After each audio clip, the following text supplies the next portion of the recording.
Your sister is successful and responsible, unlike you," my father Raymond announced during dinner, raising his wine glass toward Isabella. "She doesn't need help from anyone." I sat there at the dining table in our family home in Denver, Colorado, feeling the familiar sting of his words. The candlelight flickered across Isabella's smug smile as she basked in Raymond's praise. She looked stunning as always, her designer blouse perfectly coordinated with her expensive jewelry. Everything about her screamed success. "Isabella climbed the corporate ladder through hard work, unlike your freelance dabbling," Raymond continued, his voice filled with pride. "Look at her apartment, her car, her wardrobe. She's completely self-reliant." I quietly cut into my roast chicken, keeping my expression neutral.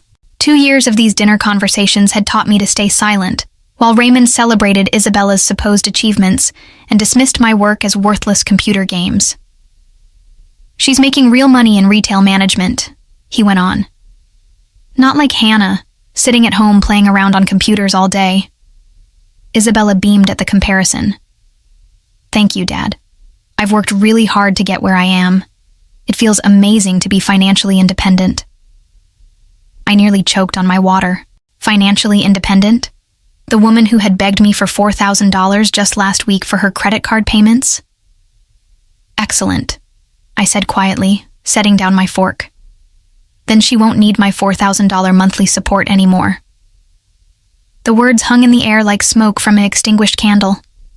Isabella's confident smile disappeared instantly, replaced by a look of panic. Raymond stopped mid-chew, his eyebrows furrowing in confusion. "What did you just say?" he asked slowly. "I said Isabella won't need my monthly transfers anymore since she's so successful and independent." I kept my voice calm, watching my sister's face drain of color. Isabella's mouth opened and closed like a fish gasping for air. She had spent 2 years building this image of corporate success while secretly living off my earnings. Now her carefully constructed facade was crumbling with just one sentence. "Hannah, we agreed to keep that private," Isabella whispered desperately, her voice barely audible. "Keep what private?" Raymond demanded, looking between us with growing alarm. The room felt charged with tension. I could see Isabella calculating how much she had to lose if the truth came out. Her entire identity as the successful daughter, the one Raymond was proud of, the one who didn't need family help, was about to shatter. This was the moment I had been unconsciously waiting for. 2 years of being dismissed, 2 years of watching Isabella take credit for a lifestyle I was funding, 2 years of Raymond's constant criticism of my work. The golden child was about to fall from her pedestal, and I was the one holding the rope. My name is Hannah Martinez, and I'm 32 years old. For the past 4 years, I've been running a successful e-commerce business from my modest apartment in downtown Denver.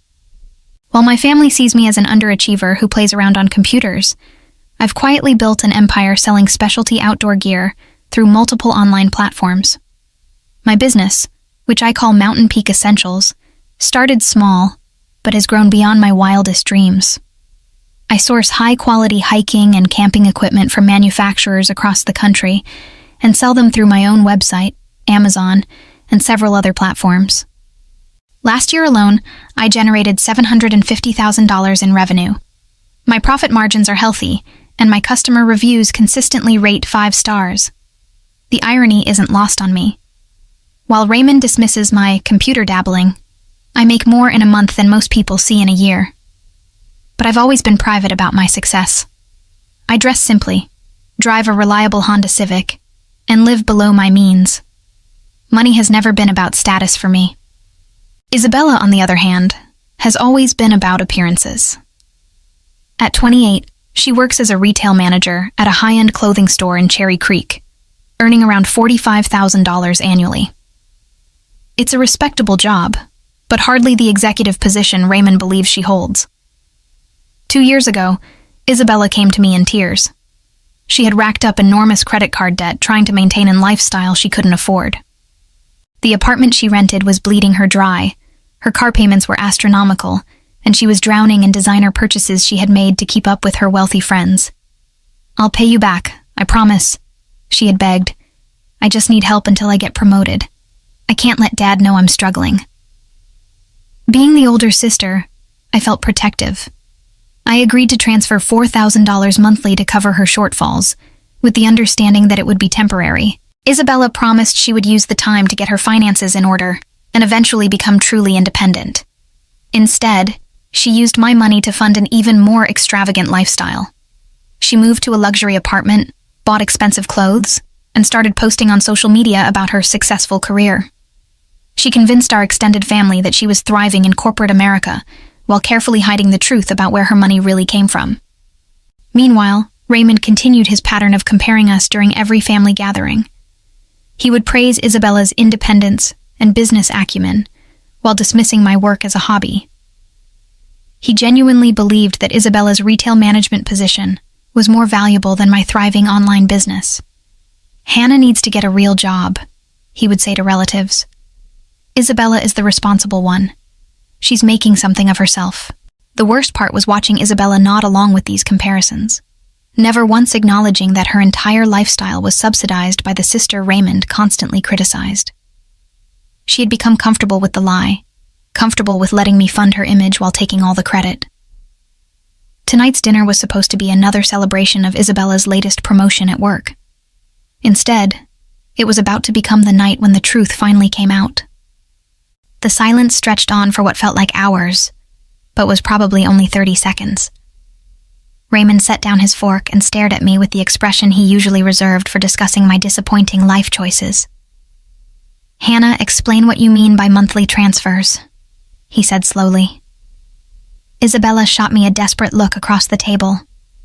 "Dad, it's not what it sounds like," she began, but her voice lacked conviction. $4,000, I repeated clearly. "Every month for the past 2 years. $96,000 total to cover Isabella's rent, car payments, credit cards, and shopping habits." Raymond's face went through several color changes, from confusion to disbelief to something approaching anger. "That's impossible. Isabella makes good money at her management position." "She makes $45,000 a year managing a clothing store," I said matter-of-factly. "Which is a perfectly respectable salary, but not nearly enough to support the lifestyle she's been living." "Hannah, please stop," Isabella whispered, tears starting to form in her eyes. But I was done protecting her image. Her luxury apartment costs $2,800 a month. Her car payment is $600. Add in utilities, insurance, credit card minimums, and daily expenses, and she's been short about $4,000 monthly to maintain the standard of living Dad has been praising. Raymond looked at Isabella with growing horror. "Is this true?" Isabella's carefully applied makeup was starting to run as tears rolled down her cheeks. "I was going to pay her back. I just needed time to get established." "Established in what?" Raymond demanded. "You told me you were promoted to district manager last year." "I oversee 3 sales associates," Isabella admitted quietly. "It's not really district management." The truth was finally spilling out. For 2 years, Isabella had been crafting elaborate stories about her career advancement, creating fictional promotions and salary increases that existed only in her imagination and Raymond's proud retellings to friends and neighbors. "So while I've been telling everyone how successful you are, how independent you are, you've been living off your sister's charity." Raymond's voice was rising. "It wasn't charity," Isabella protested weakly. "It was a loan. A loan with no repayment terms, no interest, and no end date," I corrected. "A loan you never mentioned when you were letting Dad use me as a cautionary tale about responsibility and success." Raymond turned to me with a look I had never seen before. It wasn't his usual disappointment or dismissive irritation. It was something closer to shame. "How much money do you actually make with your computer work?" he asked quietly. I had never planned to reveal this information, but the moment seemed right. Last year, I grossed $750,000 through my e-commerce business. After expenses and taxes, I cleared about $400,000. The number hit Raymond like a physical blow. He sat back in his chair, staring at me as if seeing me for the first time. Isabella was crying openly now, realizing that her secret was completely exposed, and her image as the successful daughter was permanently destroyed. Raymond's wine glass slipped from his fingers and shattered against his dinner plate. The sound echoed through our suddenly too quiet dining room as he processed what I had just revealed. 750,000, he repeated, his voice barely above a whisper. That's gross revenue, I clarified. My net profit was around 400,000, but yes. Isabella was hyperventilating at the other end of the table. Hannah, you can't cut me off now. My rent is due in 5 days. I have credit card payments, car insurance, my gym membership. Maybe you should have thought about that before spending 2 years letting Dad believe you were more successful than me, I replied calmly, pulling out my phone. I'm canceling the automatic transfer right now. My fingers moved across the banking app with practiced ease. With a few taps, I deleted the recurring $4,000 monthly transfer that had been funding Isabella's fake lifestyle. There, I said, showing her the screen. Transfer canceled. Raymond was staring at me like I had grown a second head. You make more in a year than I made as a high school principal in 5 years, and you've been sitting here letting me lecture you about responsibility? You never asked about my income, I pointed out.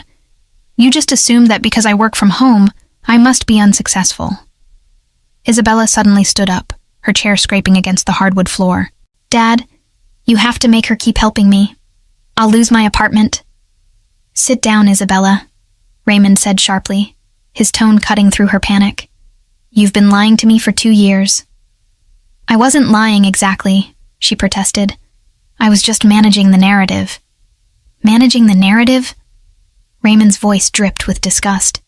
You told me last Christmas that you got a $15,000 bonus for exceeding sales targets. Isabella's face crumpled. I knew you'd be disappointed if you found out I was struggling.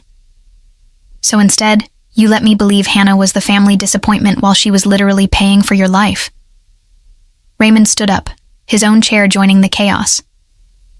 Do you have any idea how many times I've told people that Hannah needs to get her act together? How many times I've used Isabella as an example of what Hannah should aspire to be? The irony was almost funny. While Raymond was holding up Isabella as the model of success and independence, she had been entirely dependent on my financial support. Every designer outfit he praised, every luxury she flaunted, every achievement he celebrated had been purchased with money from my supposedly worthless business. Hannah, I need you to reconsider, Isabella pleaded, moving around the table toward me. I'll pay you back with interest. I'll get a second job. I'll do whatever you want. What I want, I said, standing up to face her, is for you to stop pretending to be something you're not. What I want is for Dad to stop using you as proof that I'm a failure. What I want is honesty. Isabella's perfectly styled facade was cracking. Her expensive makeup was streaking down her face, and her designer blouse was wrinkled from stress.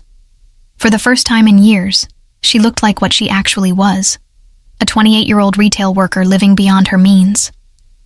But Dad thinks I'm successful, she whispered desperately. Dad thought you were successful, I corrected. Now he knows the truth. Raymond was pacing the length of the dining room, running his hands through his graying hair. 2 years, he muttered. 2 years of bragging about Isabella's corporate climb while dismissing Hannah's business as a hobby. It's not a hobby when it pays better than most corporate executives, I said quietly. He stopped pacing and looked at me with something that might have been respect. What exactly do you sell?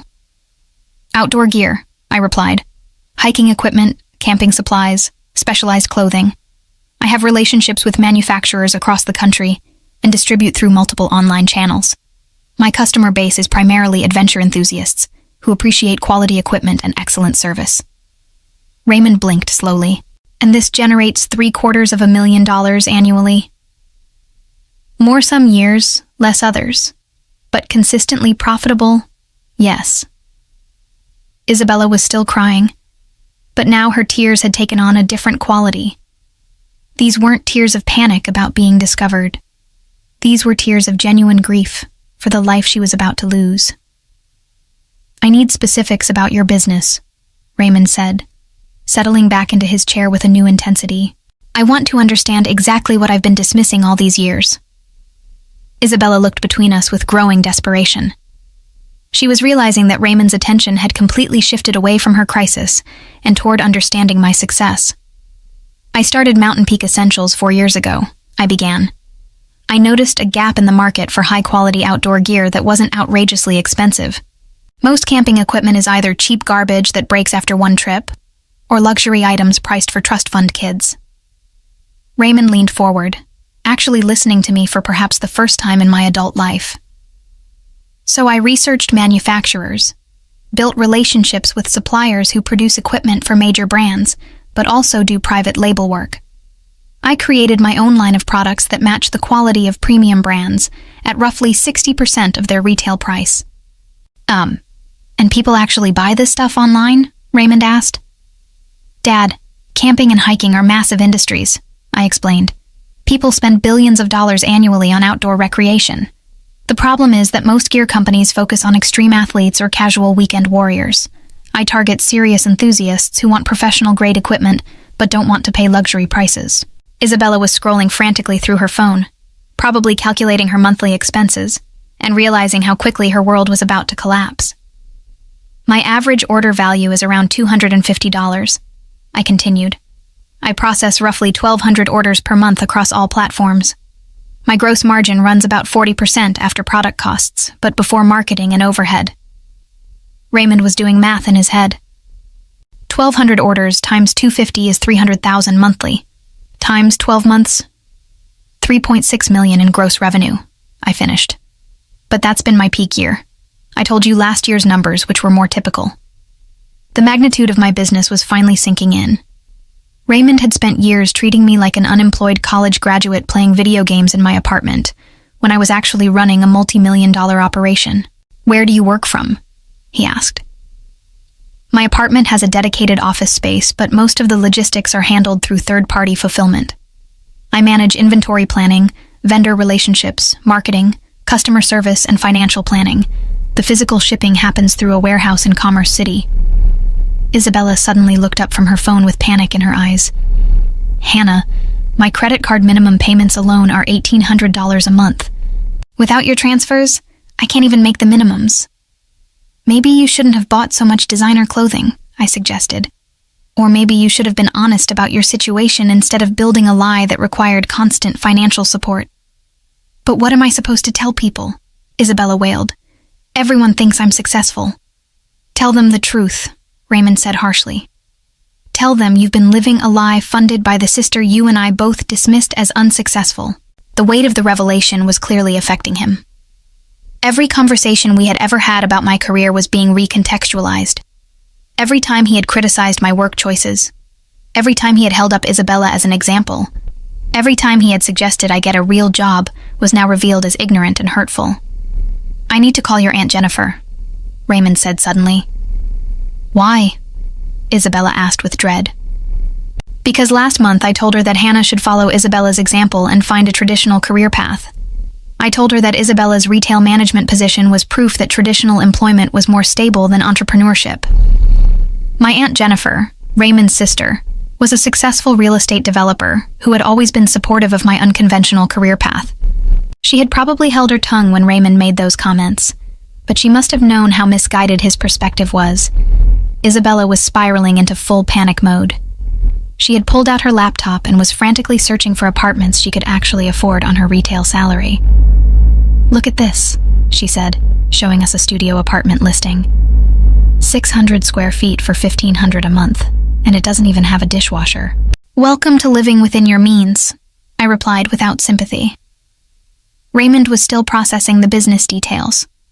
Hannah, when you said you work from home, I pictured you in pajamas browsing social media. I never imagined you were running a legitimate operation. That's because you never asked, I pointed out. Every time I tried to explain what I do, you would interrupt with advice about getting a traditional job. He had the decency to look ashamed. I thought I was helping. I thought I was encouraging you to be more like Isabella. More like Isabella, I repeated. You mean more like someone who lies about their income, lives entirely on credit, and depends on family handouts while pretending to be independent? Isabella slammed her laptop shut. I wasn't trying to hurt you, Hannah. I was just trying to make Dad proud. By using me as the family disappointment while living off my success? The anger I had been suppressing for 2 years was finally coming out. Do you know how many family gatherings I've sat through listening to lectures about responsibility and work ethic while funding your entire lifestyle? Raymond stood up abruptly and walked to the window overlooking our neighborhood. I owe you an apology, Hannah. A massive apology. It's not just about apologizing, I said. It's about recognizing that your assumptions about success and failure were completely wrong. Isabella's traditional job title impressed you more than my actual financial achievement. But her job seemed more... He paused, searching for the right word. More legitimate? I suggested. More respectable? More like what you understand? He nodded reluctantly. That's the problem, Dad. You valued the appearance of success over actual success. Isabella had a corporate-sounding title and wore business clothes, so you assumed she was thriving. I work from home in comfortable clothes, so you assumed I was failing. Isabella was crying again, but this time the tears seemed more genuine. I never wanted it to go this far. I thought I would get promoted or find a higher-paying job and eventually be able to stop needing your help. For 2 years? I asked skeptically. I kept thinking next quarter would be better, or next year. I kept thinking something would change. The only thing that changed was your spending, I pointed out. Instead of using my support to get stable, you used it to justify spending even more.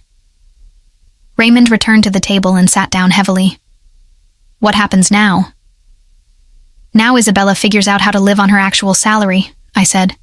And maybe both of you stop treating my career like a cute hobby that I'll eventually outgrow. And what about the money Isabella owes you? Raymond asked. I had been thinking about this question for months. I consider it an expensive lesson. I'm not expecting repayment, but I'm also not providing any more support. Isabella looked up with hope in her eyes. So, you're not angry about the money? I'm angry about the lying, I clarified. I'm angry about being used as the family cautionary tale while funding the very lifestyle Dad was praising you for. The money was my choice to give, but the deception wasn't acceptable. Raymond was quiet for a long moment. When he finally spoke, his voice was different than I had ever heard it. Hannah, I would like to learn more about your business. Not to criticize or suggest changes, but because I clearly don't understand what you've accomplished, and I'd like to. For the first time all evening, I smiled. 3 weeks later, I sat in my home office watching my bank account grow instead of shrink by $4,000. The money I had been sending to Isabella was now being reinvested into expanding my business internationally, and the results were already showing. Isabella had moved into a modest one-bedroom apartment 15 minutes from her retail job.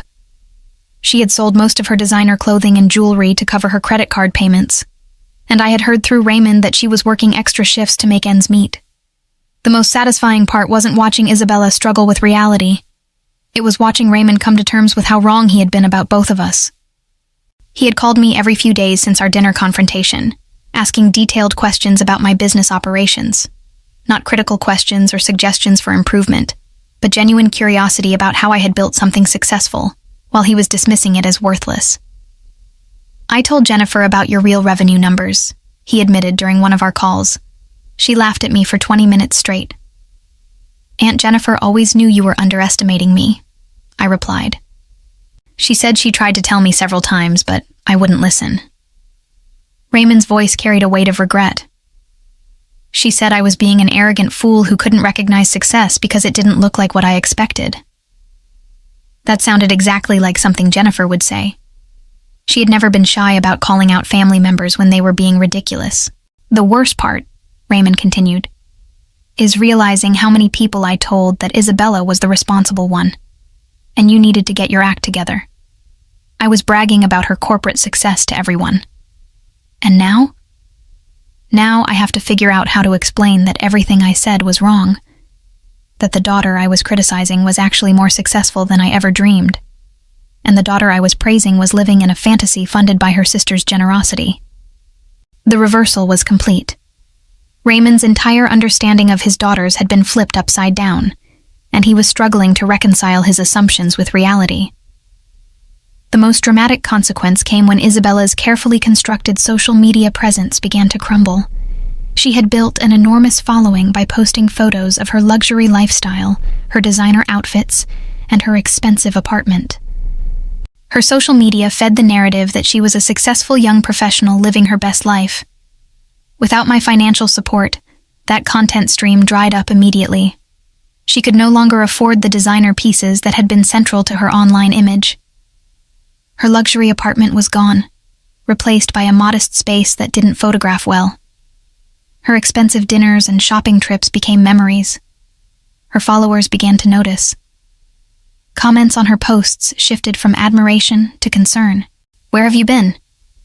Are you okay? Your content has really changed lately." Isabella tried to maintain the facade for a few weeks, posting throwback photos and recycling older content. But eventually, people started asking direct questions about her apparent lifestyle change.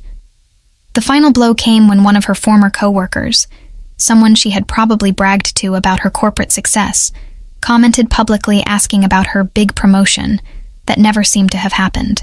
Isabella's social media presence, which had been built entirely on the lie of her financial success, became impossible to maintain once the truth was revealed.